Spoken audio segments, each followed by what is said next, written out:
Fest. We would be able to have it without you. Yeah. I wanted to remind you the podcasts are going on in the At the bar. At the bar. So make sure you check it out. So I loved all these films. I thought they were awesome. If you could start with your name and the film that you did, and my question is, what about this story made you want to film it?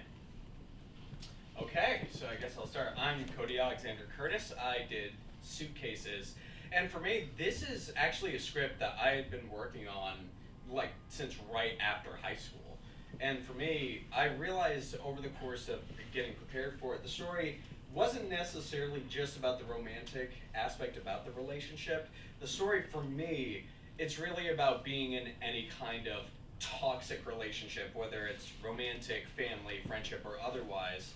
And when we stay in relationships longer than we really should, and the end result of that. And that's why it was important for me about this story. Cool. Awesome. Thank you. How about you? During the pandemic, I was a struggling actor, and all my actor friends, I got them together, and there was a friend of ours What's your that was name, actually dude? What's your name? having. Thank you, Aldi.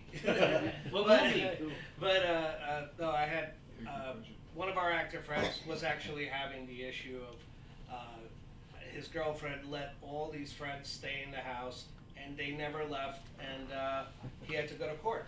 So I thought it would make a great story. Cool.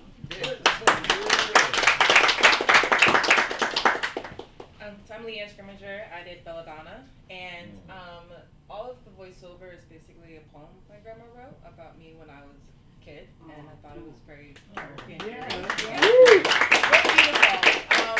And she put pictures of me when I was a child, like wearing like pink dresses and like flowers in my hair. So I wanted to do kind of a collaboration with her spirit. She transitioned a few years ago, and so I wanted to make a visual poem, basically, where I was able to take like a version of that story and make it my own. So I had my friend Melissa act in it, and so she did a great job portraying Belladonna as I thought of a woman going through distress, going through,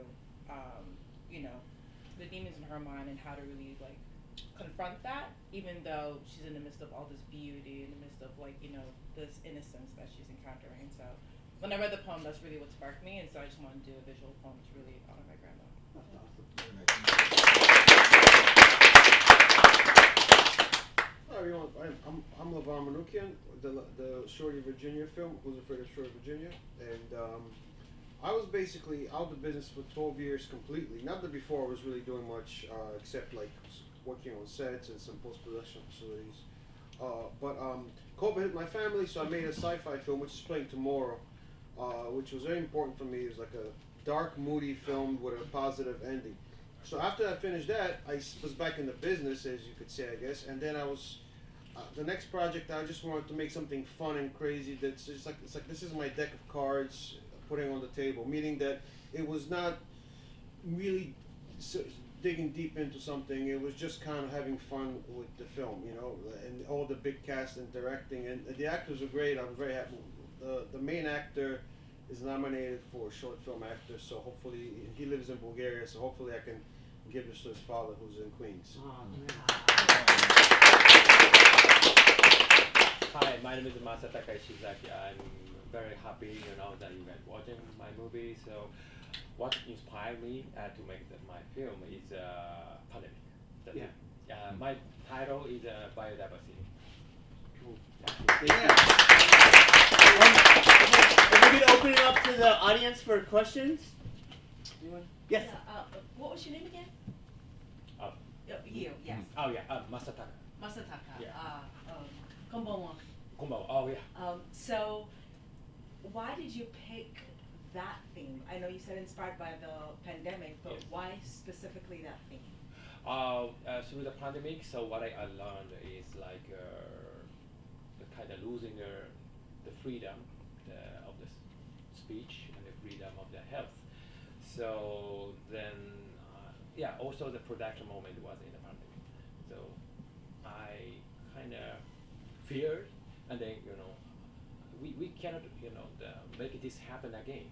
So that's why this is kind of the something we have to remember. So yeah, that's why I pick it up. So especially it's kind of we all had no choice. It's not good, right? So that's why. Yeah, I love the ongoing joke line of how long have you lived here?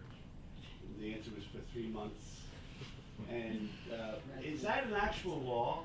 Not from Pennsylvania, so I don't. Yeah, in New York City, it's not necessarily, I don't know if it is right now, but lots of law has changed, but yeah, there's a residency, these people, this is a true story. Okay. The whole story, that is part 2 from a series pilot I made, but it's a true story. The guy can't get rid of them. They were there for years, and it's a number of characters, and including his girlfriend, who stayed there for 5 years. So the law is, I don't know if it's a law, but it's hard to get him out through using landlord-tenant court. They have to go to family court. I was actually a witness for him. I came into the court, and he had multiple lawyers, and he couldn't get them out. Wow. So they stayed for ages. So there does come a time where the law does say that, yeah, you have not paid the rent and you're going to get kicked out. But now, as the lawyer in the film, Adam acted as the lawyer, said the marshal came 2 years later, after the decision was made, which she had to leave and her friends had to leave. So 2 years later, the marshal came, and only then was she finally evicted. But the whole process took about 5 years. Yeah. You had a question. 4 or 5 years. Yeah, I just wanted to add notes that it was really hilarious, and your movie is a topic that's like every day, like, you know, the squatters' rights that's happening all over That's the world. New York City. Yeah, so but the humor on top of it, sadly, it's true, but it was funny though. Well, yeah, I mean, it was. I gotta tell everyone here that what happened to my friend, which Alex Reed plays him, and when I made the film, I was a new filmmaker. It's a true story, and it was sad, but somehow I said this could be funny somehow. Yeah. You know, and he did. The only way he could get rid of him is he actually could. Did he look for tough guys? Yes, he actually looked for them, but he never found them. But in here, there's no other way. I mean, they were considering bringing people with baseball bats to get them out. Yes, there's no other way. But yes, she called. She wound up. What happened later was the truth. They actually longer, which wouldn't be longer. She actually wound up calling the police and having him arrested, the owner. And having him thrown into claiming that he hurt her, and he wound up getting arrested multiple times. So maybe I'll make part 3. Last question in the back. And now, how much was the budget for our movie? It was close. It was under $1,000. Oh my God. What's the name of that movie again? It's Redeemable. There you go. It's a pilot we made. Thank you. I really All right. appreciate this. And Billy played Billy. Billy. So we appreciate it. All right. I'm the strong arm. Well, thank you guys for coming and watching the film. Woo!